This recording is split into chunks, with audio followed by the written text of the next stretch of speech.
Welcome to the Filthy Truth Exposed. On this podcast, we're going to go into the world of Bilbo Baggins and his life out into the world, into the trailer that he's living in. He travels around so many places. It's unbelievable what he's done. And we're going to hear all about it in this episode. Let's do it. What's up, Mr. Bilbo? Hey, man. Oh, I get to see your trailer there. Looking nice. Yeah, we're just I got the dogs out here. We're in the desert. We're pretty deep in the desert, a couple miles from town anyway. Can you show us what it looks like outside your trailer right now? So I can get a feel. Okay. Step on outside, man. Let's see what we got going on here. That is Death Valley. It's not Death Valley. It's not Death Valley. I'm sorry. I thought Close. It was We're about 60 miles from Death Valley. Oh, wow. Okay, quite a ways. Yeah. Oh, wow. It's cool. There's snow up there on the mountains. Yeah. It's pretty cool. Yeah. It got cold last night. How close are you to like a gas station and that kind of stuff? Not too bad, right? Yeah, I'll show you. Okay. Just go this way here. Yeah. See the town back there? Wow. Very cool. Now, your sound cut off. What? Say that again. it's windy out here, so maybe that's affecting the microphone. But Oh, okay. That's okay. You can come back inside if you want. Well, I want to see the trailer too. So, how long have you been on the road for? Like doing this? Did you hear me? yeah, we've been out for about a year now. Okay. And let me ask you, like, what advice can you give people, like, say they want to do the same thing? Let's say they want to go out and, go camping or go for, like, basically living out there. Like, what's the first thing they need to get acquainted with? You know what I mean? You need a lot of water. At least out here in the desert, you need water. But I'm talking about just getting, like, if I told you, hey, because I'm thinking about this too, like, hey, I'm thinking about getting an RV or something like that and living out that, doing what you're doing. Like someone says, I want to do what you're doing. Yeah. What's kind of the first advice would you give them? I know it sounds like a weird question, but like, hey, I want to do that. What do I need to look into first? Well, I guess you got to think about what kind of vehicle you want. Okay.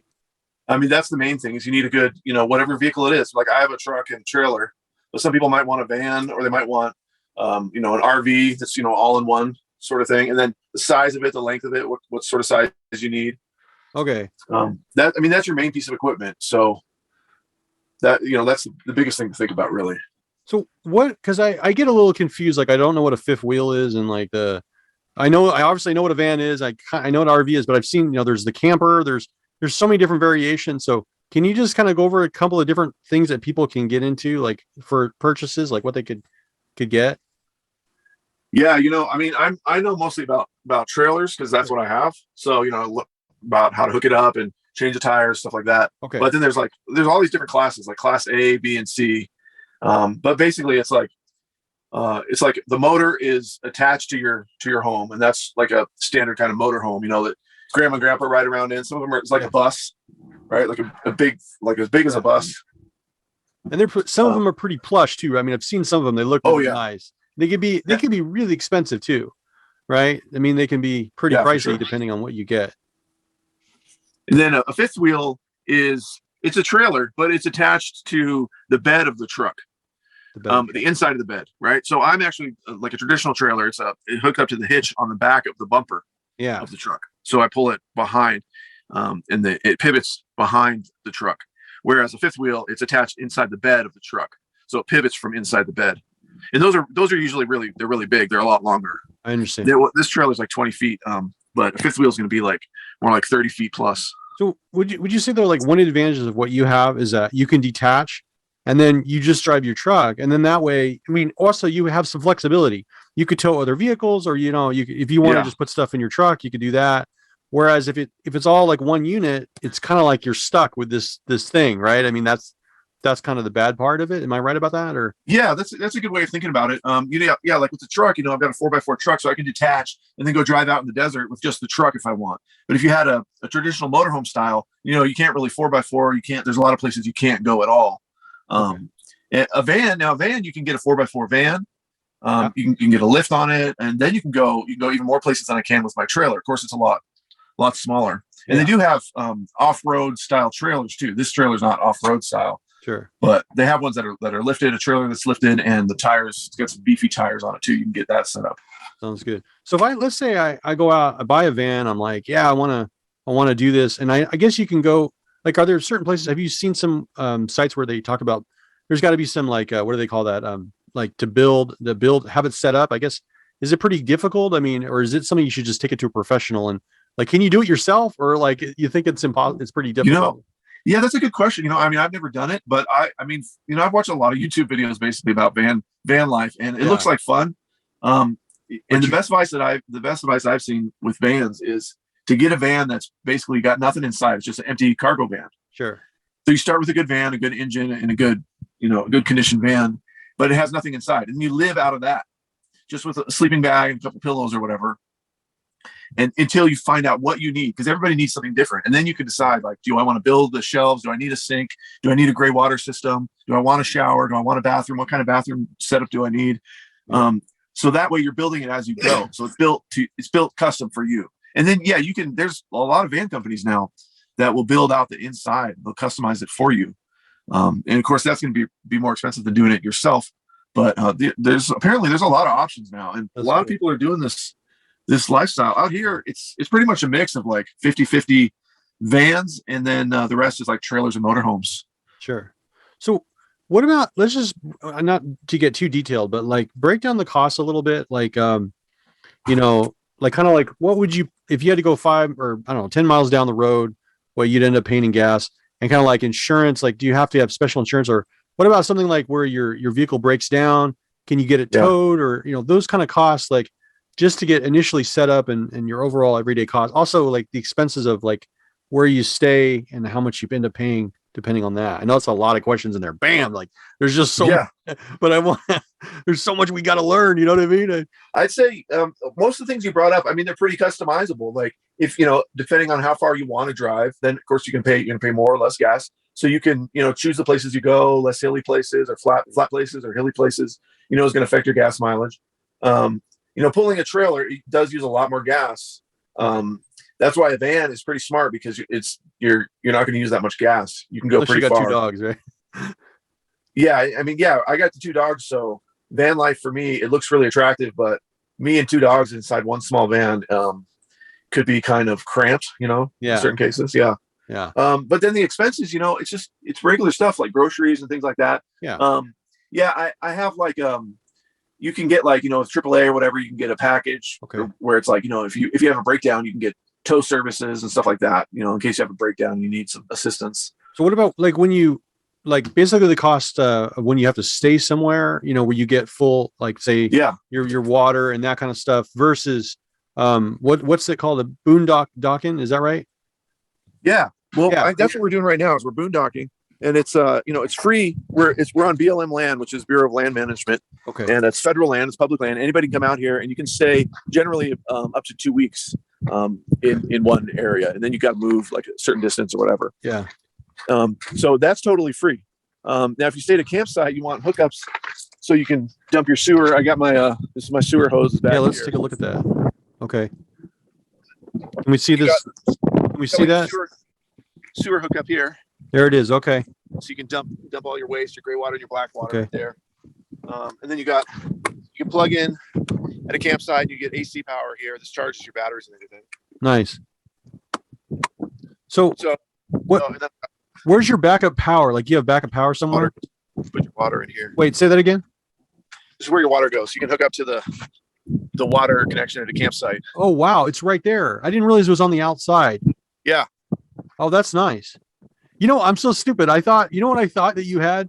I thought it was like kind of like a big bottle, like a couple gallons or something that was somewhere that you filled in, you kind of like, you had to get water and pour it in. Well, you're not wrong. Okay. You're not wrong. I have that set up too. Okay. When you're out here boondocking, then I do, man. It goes right in there. Okay. That's pretty cool. I have, in the truck, I've got 4 big jugs of water. Okay. So there's a tank in here, that holds like 30 gallons of water. So it's full right now.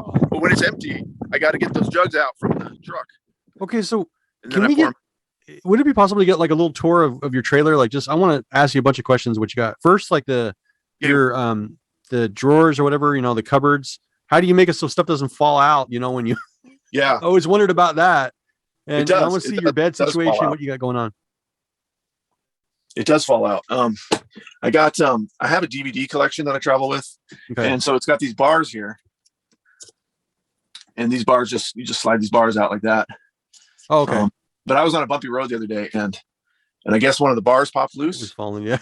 So the door was closed and I was like, oh, I want to pull out a movie. And then I opened this drawer and all the DVDs just came falling out onto the ground. Can I make a crazy suggestion? Yeah. Now, I don't know if this would work, but it seems like, okay, no, go back to where you just were. Yeah. Okay. No, I know that. I know, but look, put your hand on to the left on the side. No, off the side of the cabinet. Get away. There you go. Right there. So could you attach something and then put something so like it attaches onto the knob and basically it locks it down. See what I'm saying? Then it would stay tight no matter what, like a little rope or I don't know, like a little for the door band or shit, some kind of something that attaches it. See what I'm trying to tell you? Like, yeah, it attaches to the knob and then it goes around. I don't know, like something like that. They got to make something like that where it it locks it down. You mean so like this? So it goes straight like that? Yeah. Well, really, the doors aren't a problem. The doors stay shut. Oh, they do. They have this latch system. That's what I was asking you about. Yeah, they have a latch system, so the door stays shut. But you said stuff falls out. That's why I'm asking you this question. Well, what I meant was this bar had fallen. Oh, okay, I got it. So all these DVDs were sitting up against the cabinet door. So I went to open the door, and then they fell out. Got it. Okay. Yeah. Okay, I'm sorry to go with too much detail on that.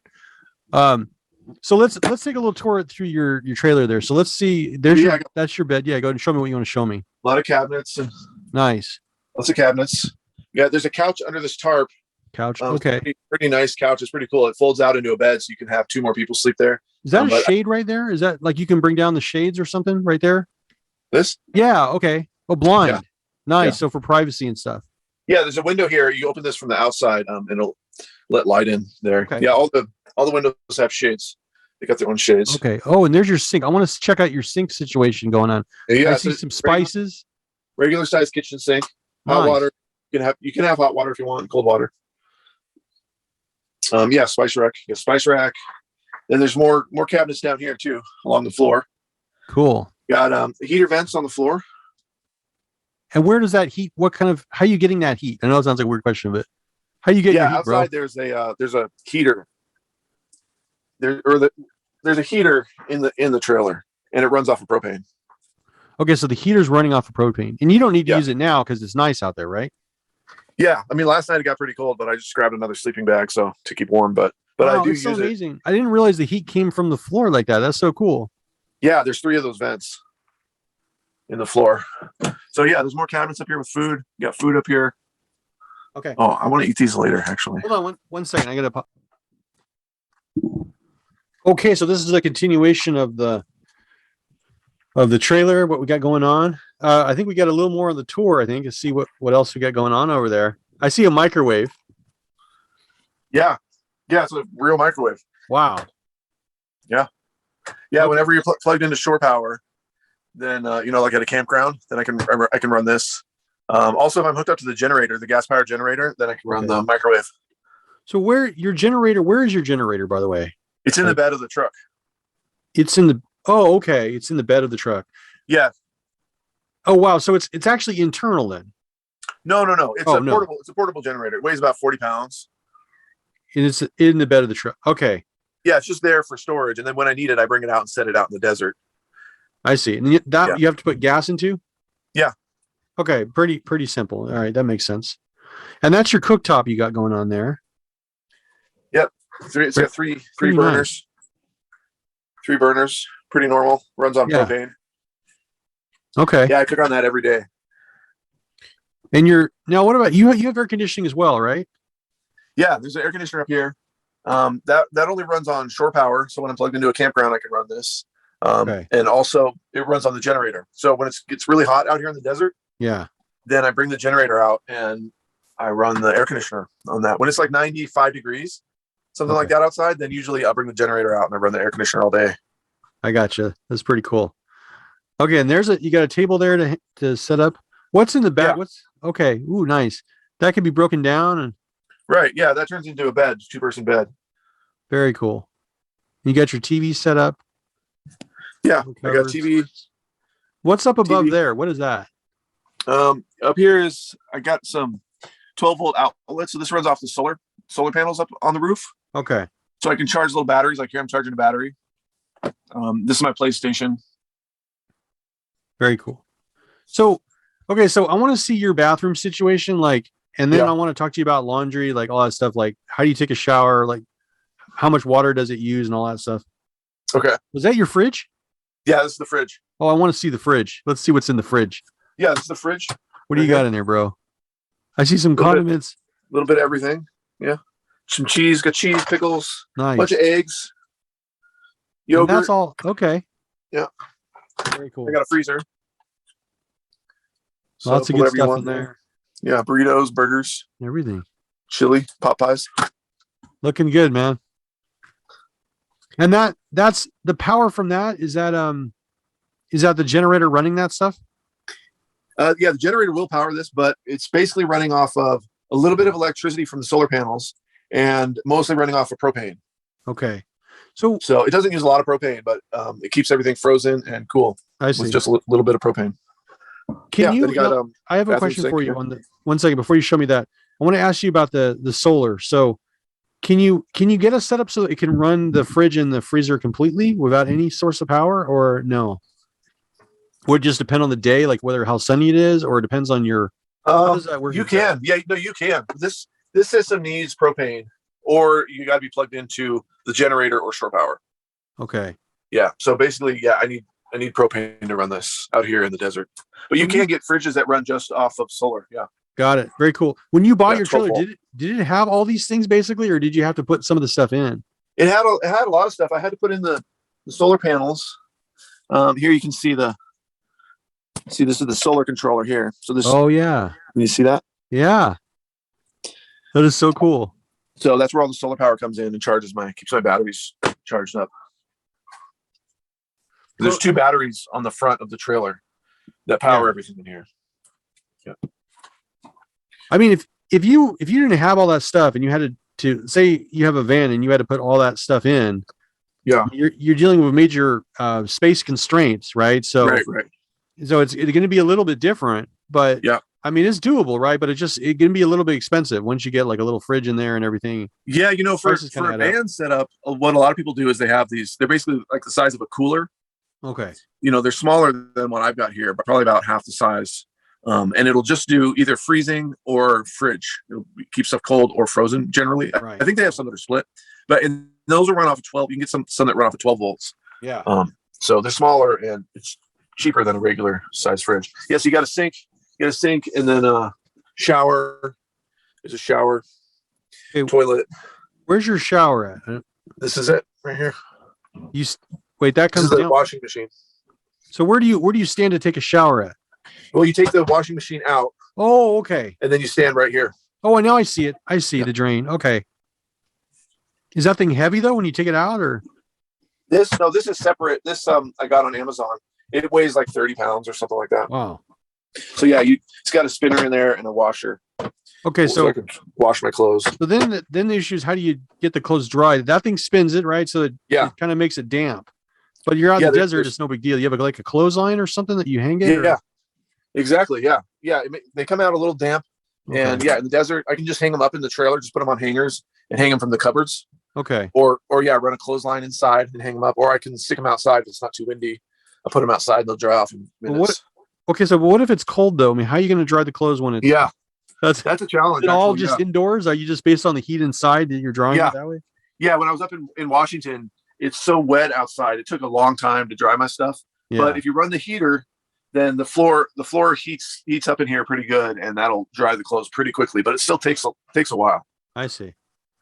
Wow, that's pretty cool. Well, it's looking good, man. I like your setup. It's really nice. Yeah, it's nice, and it's really relaxing out here. And you could be out there in the city, can see it's kind of dusty out there. Like, Yeah. you could be out there just chilling in the city if you wanted, or you could be out here in the middle of the desert. We got everything, to ourselves. We can do whatever we want out here. Sounds good, man. Well, thanks for showing me everything. It's really I got to nice. ask a couple of questions, which is basically, Yeah. which places so far have you really liked going to?